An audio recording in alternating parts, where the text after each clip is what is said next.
بسم اللہ الرحمن الرحیم۔ شروع اللہ کے نام سے جو بڑا مہربان نہایت رحم والا ہے۔ وَمَاذَا عَلَيْهِمْ لَوْ آمَنُوا بِاللَّهِ وَالْيَوْمِ الْآخِرِ وَأَنفَقُوا مِمَّا رَزَقَهُمُ اللَّهُ وَكَانَ اللَّهُ بِهِمْ عَلِيمًا۔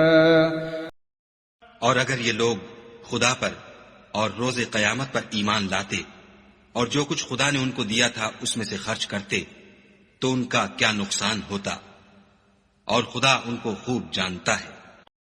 ان اللہ لا یظلم مثقال ذرہ وَإِن تَكُ حَسَنَةً يُضَاعِفْهَا وَيُؤْتِ مِن لَّدُنْهُ أَجْرًا عَظِيمًا۔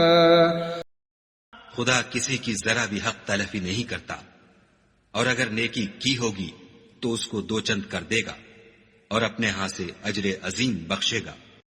فَكَيْفَ إِذَا جِئْنَا مِن كُلِّ أُمَّةٍ بِشَهِيدٍ وَجِئْنَا بِكَ عَلَى هَؤُلَاءِ شَهِيدًا۔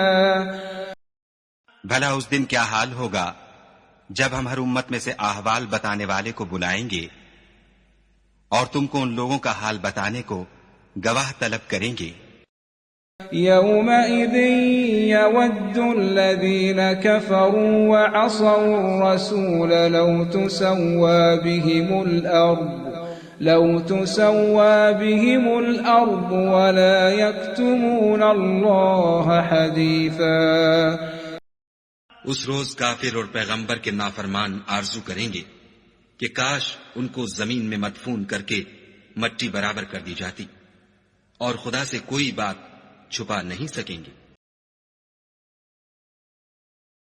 ایک مسلمان کے لیے یہ بہت ضروری ہے کہ وہ صرف قرآن کی تلاوت ہی نہ کرے بلکہ یہ بھی سمجھے کہ قرآن پاک کیا پیغام دیتا ہے۔ اگر آپ اس بابرکت سفر کا حصہ بننا چاہتے ہیں تو چینل کو سبسکرائب کیجئے اور اس پیغام کو دوسروں تک پہنچانے میں ہمارا ساتھ دیجئے۔ قرآن پاک کی مکمل تلاوت بما ترجمہ سننے کے لیے ہماری مکمل پلے لسٹ موجود ہے، جس کا لنک اوپر دیا گیا ہے۔ آپ وہاں سے شروع سے آخر تک آسانی سے سن سکتے ہیں۔ اگلا رکوع اگلی ویڈیو میں پیش کیا جائے گا۔